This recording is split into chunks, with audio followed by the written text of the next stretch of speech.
What's up guys? So today it's going to be Samsung versus Samsung. The S23 Ultra versus the S22 Ultra.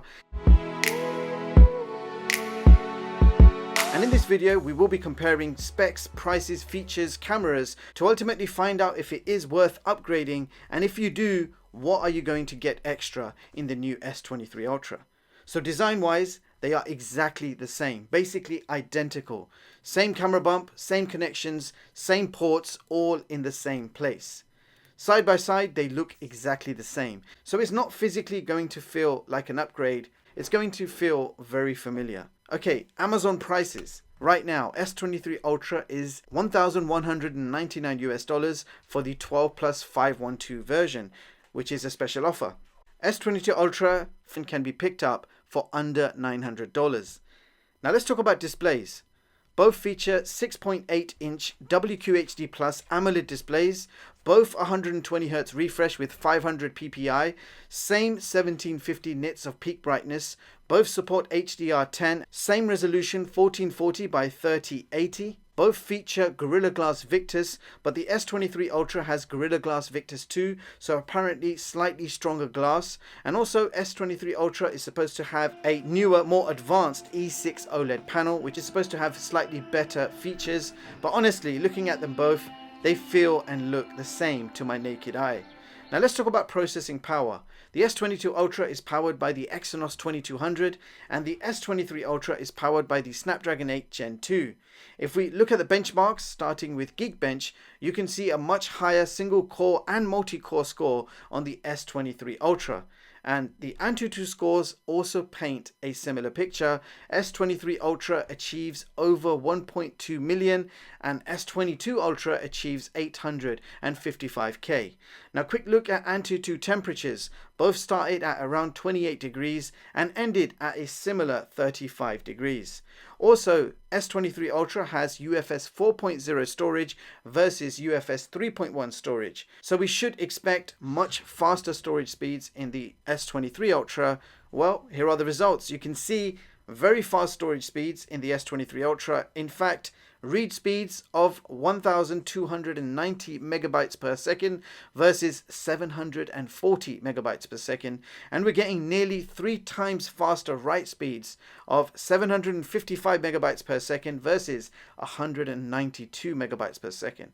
So that is a massive difference in storage speeds, which means apps are going to open much faster, file transfers will be much faster, downloading and installing apps will also be a lot faster.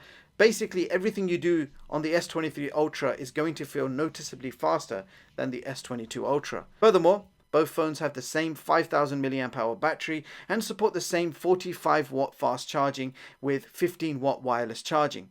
Both phones also have the same stereo speakers supporting Dolby ATMOS and high-res audio. Also, both phones do support dual SIM 5G. Neither phones support microSD expansion or headphone jacks. Now let's talk about cameras. Both have quad cameras on the back. S23 Ultra has a 200 megapixel primary versus a 108 megapixel primary. But you get the same 12 megapixel ultra wide and the same 10 megapixel 2x telephoto lenses.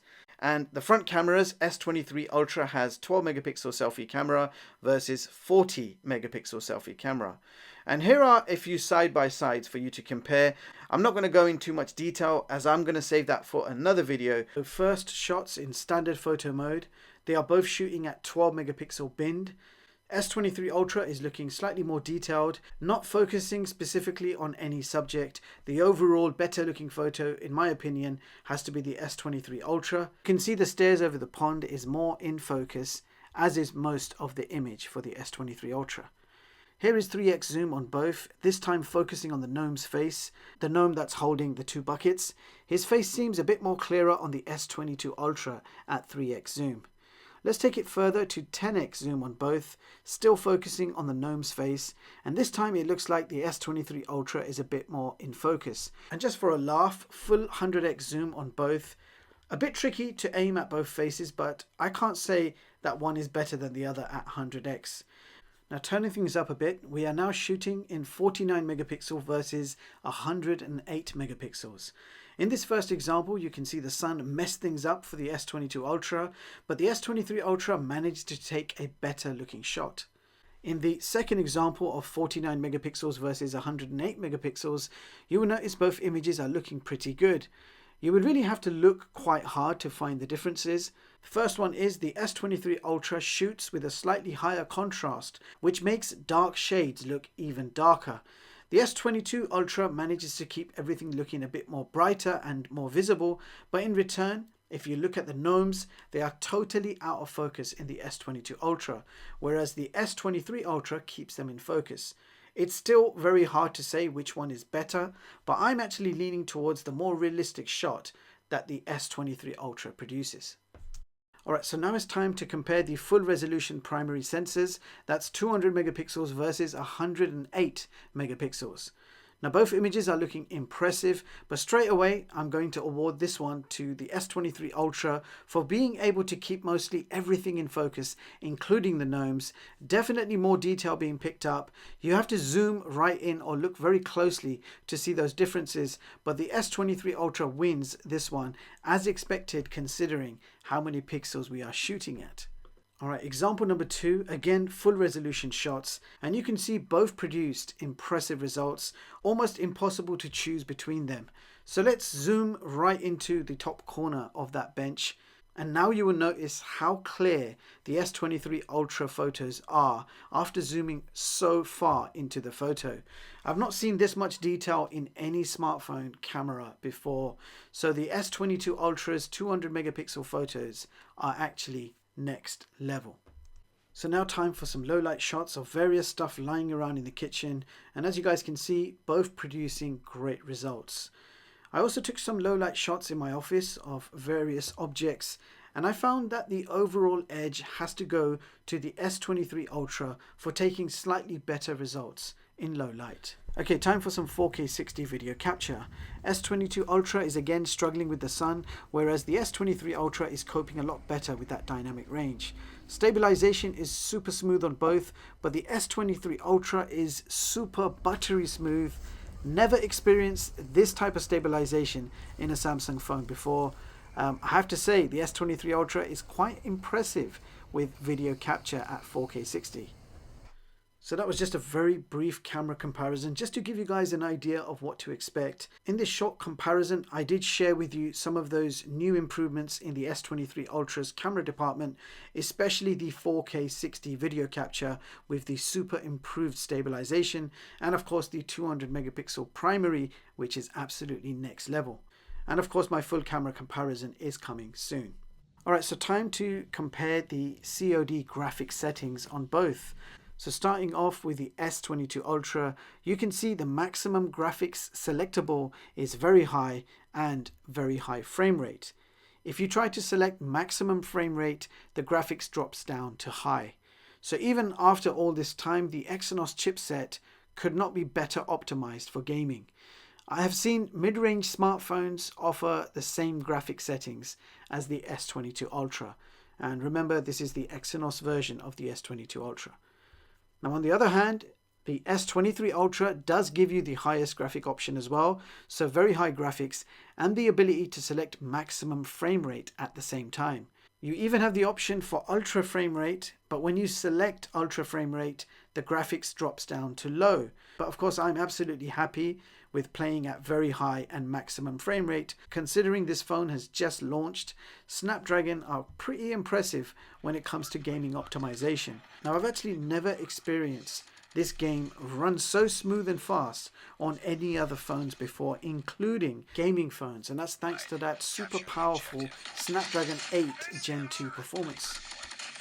So there you have it guys. That was my quick comparison test between the S23 Ultra versus the S22 Ultra.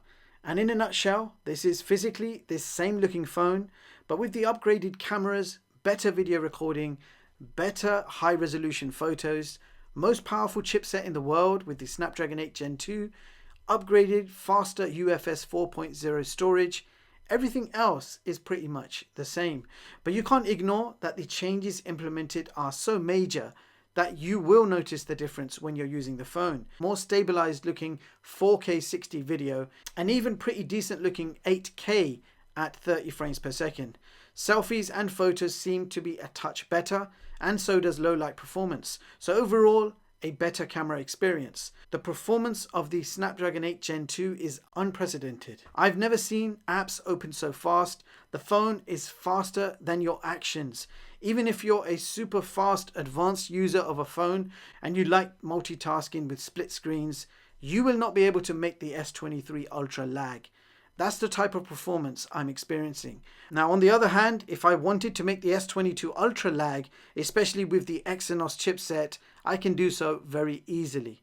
Faster internal storage is another major noticeable upgrade. If you're not bothered about power and performance and better overall camera experience, then just stick with the S22 Ultra. In fact, most regular consumers will probably not want to upgrade as the phone looks too similar to their existing S22 Ultra. But if you're someone who is very tech orientated or tech minded, when you experience the S23 Ultra, the S22 Ultra is going to feel like a downgrade. The speed will matter to you. Those advanced users out there who want the very best all-round complete ultra smartphone, then that is exactly what Samsung have created. By refining and improving on its weaknesses, keeping everything else that worked the same, as a result, I have to say the S23 Ultra is the best smartphone in the world right now. Now the ball is in Apple's court. What is Apple going to throw back? We have to wait and see. Now I hope you enjoyed the video. If you got this far, then thank you very much for watching, and I'll catch you all in the next one. Peace.